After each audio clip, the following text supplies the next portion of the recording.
Hi. So this is something different that we are doing today, and I can cover why we are doing it in a brief. So we have a very esteemed guest today. We have Lieutenant Colonel Pratik Oak. We work in the same organization as of now, and the reason we wanted to do this, it's our first attempt at a very a quick podcast. Uh, we wanted to share our thoughts and ideas in terms of the overall experience that Colonel Saab had when he was in the military and when he transitioned from his military service to corporate. So that's what we wanted to discuss quickly, and then through this, if it can be helpful for folks who want to do this transition, we want to just share some experience and life. So that's about it. So welcome. Thank you, sir. All right. Long time overdue. Yeah, long time. So the first question. So, can you give a little brief about your military background and when you made this transition to corporate, what or rather, how did you mentally prepare for it? Okay, so I was commissioned into the Corps of Engineers in 2010, 18 September 2010, and over a span of 15 years, I have served across the length and breadth of the country. I am an alumnus of the Officer Training Academy in Chennai, and of course, as is my wife. So so that's about it. And my final day in uniform was on the 9th of March of 2024, right? So now segueing into how the transition was. So of course I had to transit out of my days in uniform, of course, because of a lot of personal. See, I mean, depends upon people's priority, right? Yeah, correct. So at that point in life, the priorities for me shifted more towards my own self and of course to my family, right? And when in terms of preparation, so like everybody does generally in the army, is that you start talking to people outside of the organization, trying to figure out as to what is it that you want to do firstly, and of course how can you use your 14 or 15 or whatever your 15 years in my case, how do you use that to your advantage and how do you hit the ground running, right? So of course I started talking to a lot of people outside the organization who've left and who've been in the corporate world for quite some time now, right? So there was a mixed bag of you get into operations, you get into logistics, you get into this, you get into that, right? So yeah, of course. So that, and of course then there is this resettlement course that we have, right? Post retire, prior to retiring, wherein so the Indian Army got tie up with most of the B schools in India, and the top-notch B schools. So I did it from IIM Bangalore. So that was one other way wherein I got at least a feel of what things are outside, what are the what are the lines of business, if I were to say, वो चीज बाहर क्या क्या है, right? So because that's very important for one to understand, right? Because like I am from a Fauji background. My dad was also in the army. My father-in-law, my granddad, so it's a long lineage, and so we were very clear. We knew, me and my brother, we knew what we wanted to do, and we knew what we wanted to get in. So that made that decision pretty easy. But when it comes to this, so it was again starting back from scratch, right? Trying to understand how things work outside. It is not the same. What do you want? If you don't understand what you want to get into, at least I was trying to figure out what not to get into. Right. Yeah. So it took a lot of time. I mean, it took at least for at least a good amount of 5-6 months before I was moving out. It took me at least a year in trying to really mentally prepare myself in terms of that I had to get out of the organization that I loved, right? And and I've been part as long as I can remember, right? From my dad's, from as my childhood, and of course while I serve myself. So it was we keep saying that cut the umbilical cord, right? So that took some time. I mean, it went on beyond my retirement date as well, right? A good amount of 6-7 months, wherein I, it was like कि भाई मतलब वही हो गया है तुम्हारा अभी, it's time to break free from, and now I won't say cut all ties, but at least get out of that mindset of what was there for you the last 15 years or all your life. So, and that is what is the biggest challenge. So, and it's a work in progress. Right. I won't say it's completely, you're completely out of it, but it's actually a work in progress. So, okay, so that's interesting because, and so, so how has this transition been? So since you say it's work in progress, so how are you managing it now that probably you are in this corporate field for past over a year? Mm. And what do you think has changed in your mindset in terms of how you look at things? Okay, so how would I say it? So what was the question again? Sorry. No, so the question is in terms of, so you said it's a continuous process, right? So since it's a continuous process, and if you have to kind of take a step back, um, think about it when you were about to transition, Mm-hmm. and now that you have spent around a year in the corporate world, Mm. how has your kind of thought process changed in terms of looking at things? So yeah, I mean there are a lot of things which I had to unlearn, right? While transitioning, and right now even, right? So in the sense that firstly, in the organization the last 15 years, from the get-go everything was very authoritative, right?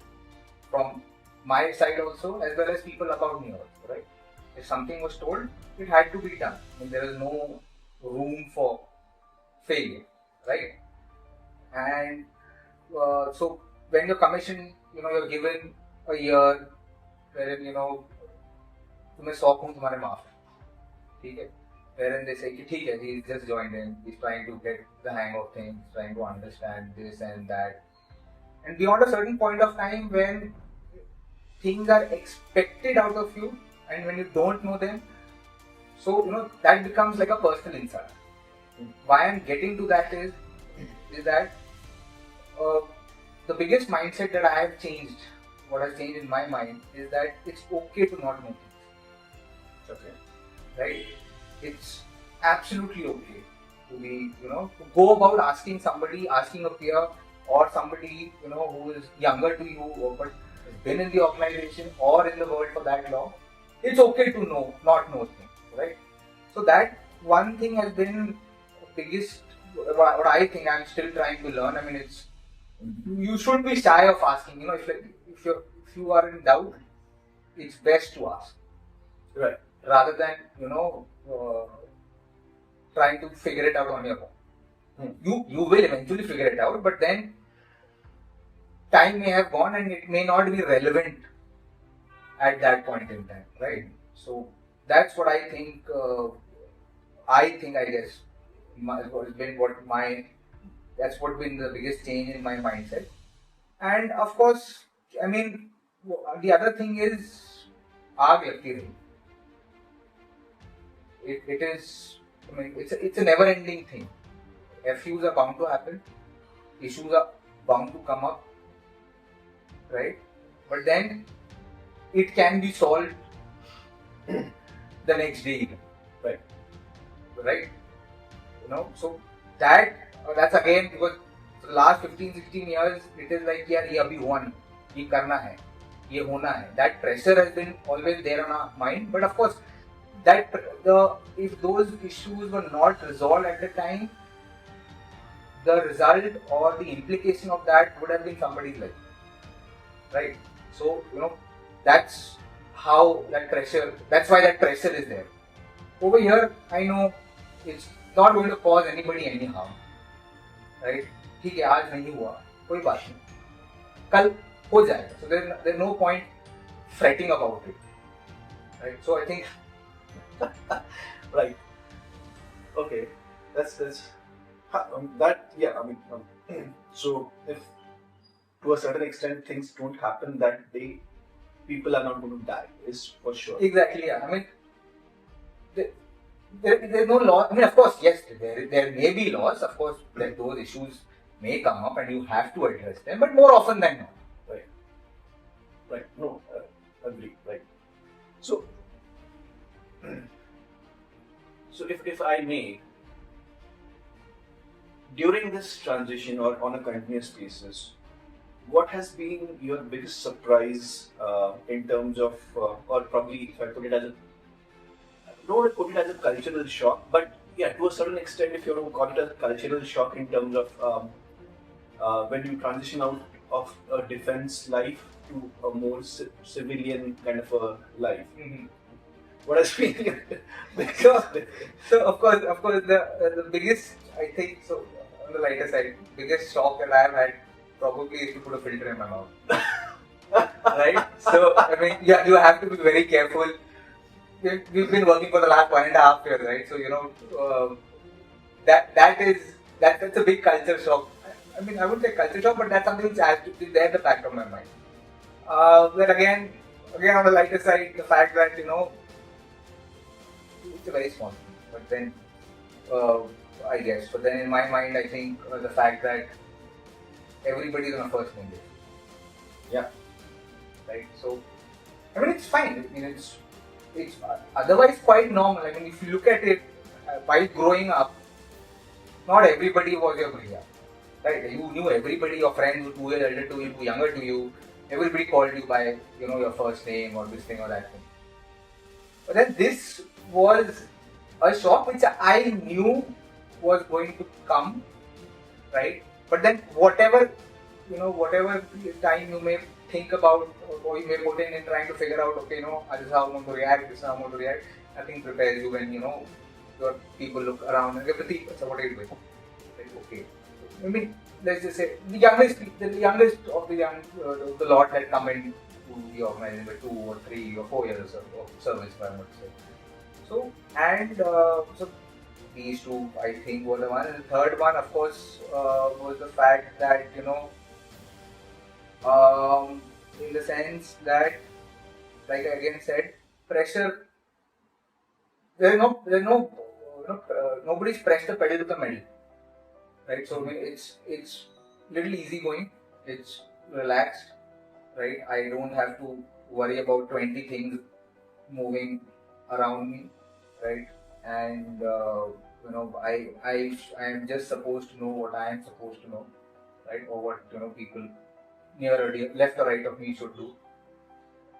Right. So, as I'm sorry to cut you, but then I think what came to my mind is, so you had mentioned, right, that when you were a CEO, you were supposed to know everything about anything that happens in your unit.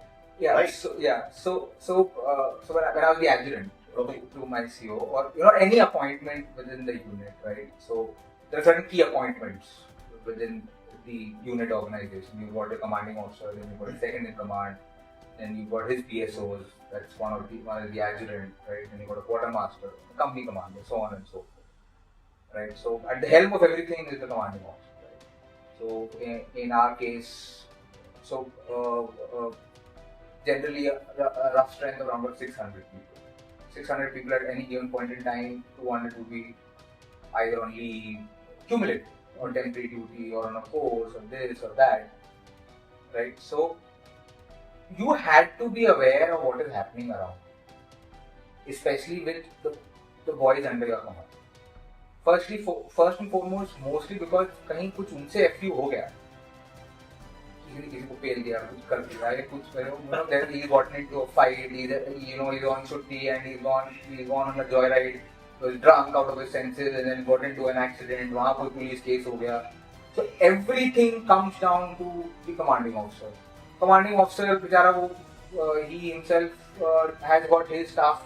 He's going to go and ask, okay, he's going to ask his company commander, "Bhai, this guy is part of your team.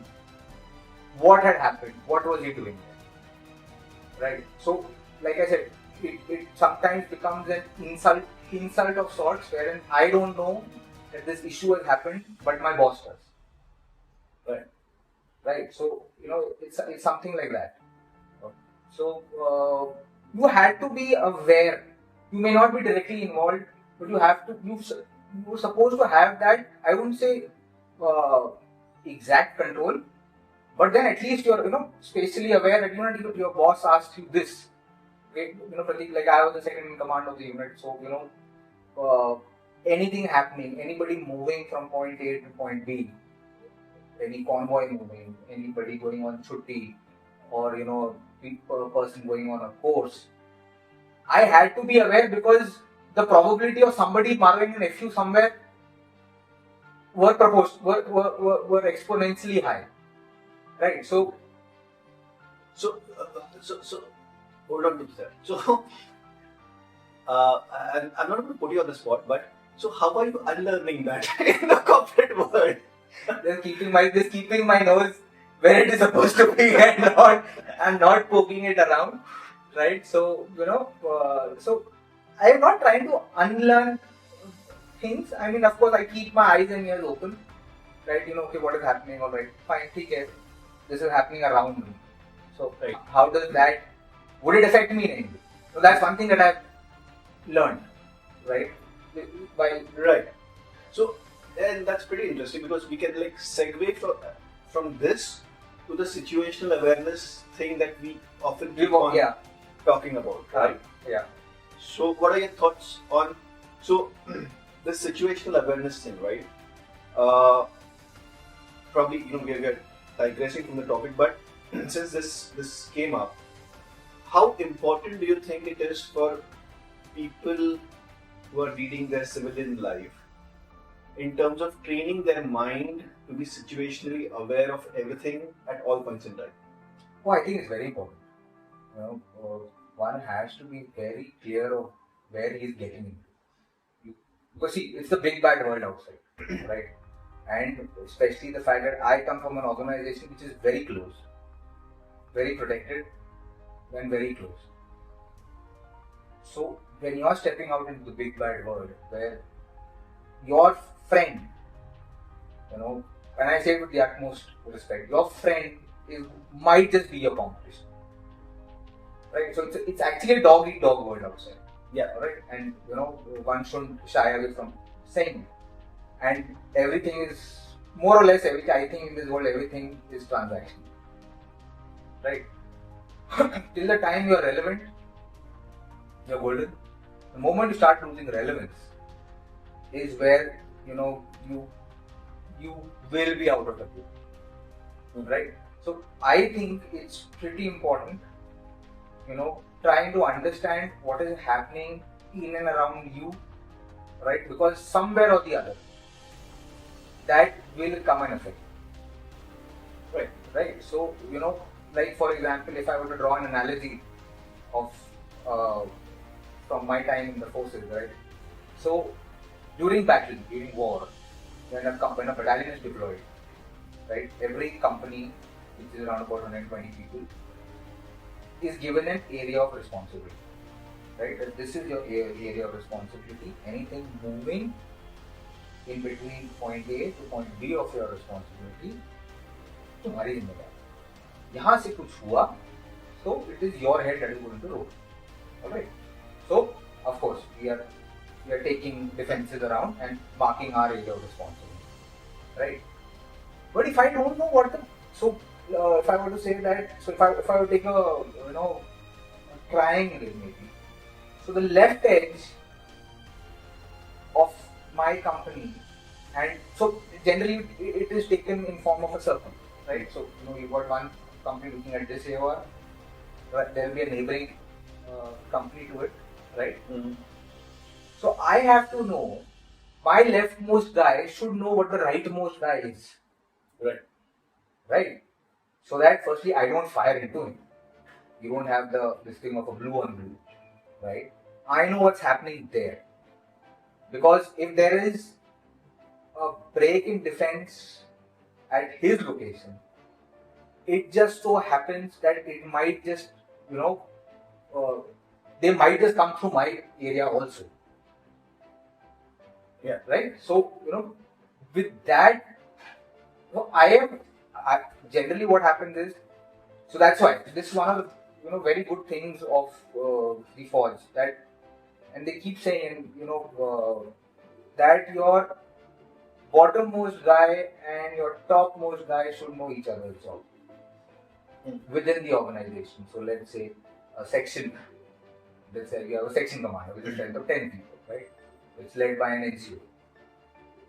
If so, the section commander's job should be known to the section twice, right? And the first rifleman or the lowermost guy should know what his section commander has to do, because worst case scenario, if this guy gets hit, there has to be somebody to take it. Right. If that guy hits, so I generally should know 2 levels up and 2 levels below me, so that I can take over from that responsibility, and that post cannot be left with. So, okay, that's interesting, and this came to my mind. So, do you think, to a certain extent, the defense forces actually are implementing the so-called agile methodology without even like putting it in that context? Yeah. Now that you put it, yes, right. So but then in terms of the organizational hierarchy, yes, Tactically. right. But then it's not like your typical agile of incremental way of delivering. Understood. A product in our parlance. We don't have, we never had the liberty of, okay, of course, in battle, your objectives are given in an incremental way, right? But let's say if I have to capture point A, so let's say the final objective is point B, right? To go lead up to point D, you will go in phases. Yeah. For phase alpha, phase bravo, phase charlie, and then subsequently phase delta, right? But that does not mean कि phase alpha भी मैं 2 दिन में करूँ.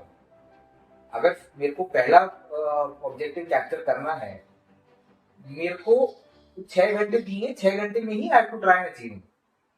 Because moment I cross that time, but yeah, then you can imagine, then you can just take it that you're going to get overrun, and then there's going to be a counter attack and the mission is going to fail. It's planned in phases, but those phases are executed, I mean, to the last T. I mean, you have to do it. Understood. So not like our agile methodology कि भैया अच्छा workable solution है, ठीक है, ये नहीं तो ये सही.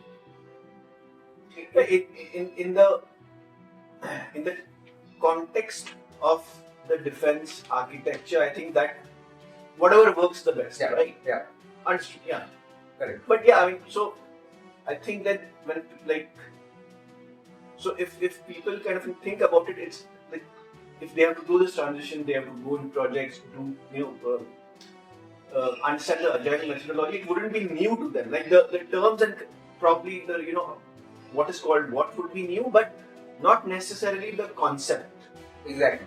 Right? So yeah, exactly. So when I was doing these certifications like Scrum and then preparing for PMP, right? So I realized that, let's say for example in Scrum, there is a daily Scrum, okay, which wherein, so that is akin to what if the moment I get into office, I will call all my key appointments.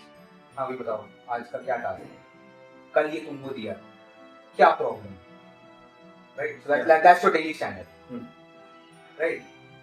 Okay, अच्छा, now if we have to execute this, there will be a conference call, tasks will be allocated, ये है, और a backlog would be prepared. भैया मेरा task, my company's task for for that function is I have to do this ये करना ये करना ये करना ये करना, इसके लिए I should detail this guy, detail that guy, alright, and then take a daily feedback. Correct. Right. So that was something which we were doing naturally and very inherently while in the organization. Only thing is that while coming out, when I was doing these courses, that's when somebody taught me that this is what this means.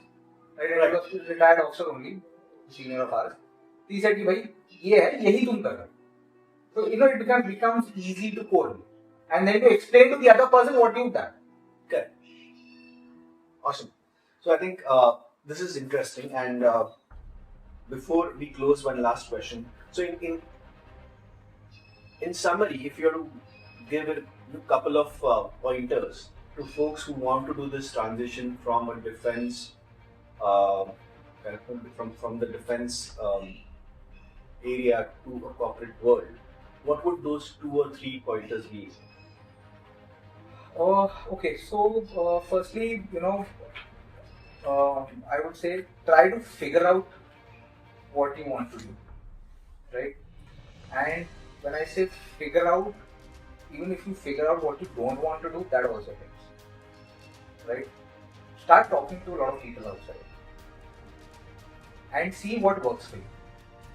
Like when I was coming out, somebody gave me an advice saying that don't this thing, whatever money you're getting, whatever emoluments you're getting, do an MBA. I said, okay, so it's going to be a big financial debt, but then it would reap benefits subsequently, right? But at that point in time, it didn't work for me. I know people, my own postmates, who cracked the CAT exam, graduated from ISB, and are doing very well for themselves, right? So it's not a one size fits all. The more you talk to people, the better understanding you will get in terms of how you want to proceed ahead, what do you want to do, what certifications relate to what you have done over the last 15-20 years, right? More so because you're running helter skelter, and trying to figure out, यार I'll do this also, इसमें ज़्यादा पैसा है, इसमें ज़्यादा पैसा है, अरे नहीं ये है, वो है, so you have to figure out कि मेरे को exactly करना क्या है. You may not know the world of it, and it might change. Right? When I was coming out, I was under the operations. Sounds cool. Right? Operations में जाना है. Oh, this is the one. Logistics में नहीं जाना है. Project management, didn't know squat about what it was. But only when I did that certification, I realized that I have been doing this, and this makes more sense to me. Right? And one very good advice that was given to me by my first CEO. So he's also working in the corporate. So he's like, Pratik, you have to figure out firstly what you want to do, right? Don't get into streams wherein which are not related to you anywhere. And what I mean to say is like marketing. I have not had an experience in marketing throughout my life, right? So if my resume were to come to anyone, saying, okay, 15 years of service in the army, vis-a-vis somebody who is in 3 years in marketing, I am 100% sure 90% of the time that other boy will get paid. Because taking me, as a greenhorn with 0 years of experience in marketing would not be a good business decision. And taking, because of course my pay scale is higher, I would be more expensive to them. Whereas कम में ज़्यादा वाला हिसाब इसके साथ होगा. So, and how I was able to pinpoint on this what you call on a PM, on a project manager role was, so when I was writing my CV, right? So starting from day 1 to the last day of my service, when I was jotting everything down, I realized that everything I've done is as a project manager. I mean, I didn't have to change or alter a few words. It just flew. It just came out of the CV naturally, right? And then my wife and then one of my dad's friends, they were a big support and they said, "Yeah, look, you should get into this. You should get into a project manager role." And I kept, shrugging it away. नहीं अभी करूँगा अभी बाद में करूँगा. When it finally came down, that you're running out of time and you start thinking about these things, right? So that's when I started plotting down everything. Figured out, this is what I want to do. Then spoke to 20 other people and tried to figure out, okay, so I have done this. What should be my next step? So everybody says do a few certifications. So I said, what are the relevant certificates? Right. So one thing leads to the other. One thing led to the other, right? And then subsequently you start becoming more confident in at least trying to explain yourself to the interviewer, right? Because your first or biggest fear in your mind is, how do I explain myself and what I've done over the last 20 years or the last 15 years? Because 1.5, 2 decades of work is no joke, right? How do I translate that into something that the person sitting in front of me understands that is the value I bring, right? I mean, on paper, every Fauji is, works good under pressure, has a good work ethic, is loyal, has the topmost integrity, one can find. But if I'm not able to convince you that this is what I'm worth, right, and how I have done that, and unfortunately, the first thing that comes is your CV or your resume. Yes. So you have to learn to translate that. That is the first step. You get a foot in the door. Then when the day comes and when the interviewer comes, you have to, if you're not able to sell yourself or explain what all you've done in their jargon or in the CV jargon, I mean, there is no point in. It becomes a very futile exercise, and then that leads to dejection. Then that leads to disappointment. As there's so much of uncertainty is there in your life, whether you're going to get a job or not, right? So that is, and have faith. मतलब इतना तो भरोसा रखो खुद के ऊपर कि 15-20 साल में आपने घसा है फौज में, you will make something of yourself. Only thing is, I mean, of course, the biggest factor is of course the right time, the right place. The time and space also matter. Right. So, but then unfortunately, that is the only change that is always going to be there. Right. So, like when I was coming out, the elections in India were happening. By the time I was finally out, US elections were there. So the market is always going to be volatile. Right. Right. So like I said, that is the only change that is always going to be there. And how you perceive it is, and of course, I mean, your family has to back you. You have to. And that's the biggest. My wife, my parents, my in-laws, everybody is very supportive, and then constantly they would also look up. Okay, you know what? You should do this. You should do this. Every interview, my wife would talk to me about. Okay, how will you explain yourself?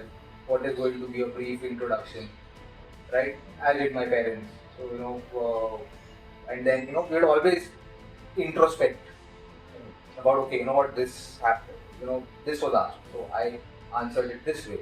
Maybe we could have answered it in a better way, but so nevertheless. So that feedback and that support system is very important. So don't fight this battle alone. Right. Because I mean, the last interview that I gave was 15 years ago. Right. So I mean, this was new, and I was sweating. I was actually, sweating before my first round, and then my second round, and then things went silent, and then the third round hua. So there was, but then that support system has to be there. Don't try to fight it alone. Bhai, this is my battle, and the soul. I mean, it's my job. I have to do it. I mean, you need that support because the anxiety levels are through the roof. Right. I think this is a good point to stop because there are many questions, but I believe we can continue it in the next podcast. Yeah. this has been fantastic. Great to understand your perspective, right? And hopefully, people who are watching this, or for whom we like, kind of for people who want to do this transition, they're able to get this feed in their YouTube algo. They go through this and it kind of helps them out. Nothing better than that, right? Yeah, of course. I mean, somebody helped me, so I mean, the least I can do. So awesome. Thank you, Fazal sir. Thank Again, you, sir. right? It's always been a pleasure. Always a pleasure to chat up with you. And then let's see how this goes, and then we can take it ahead. Yeah. Awesome. Thank you so much. Thank you, sir. Cheers. Sir.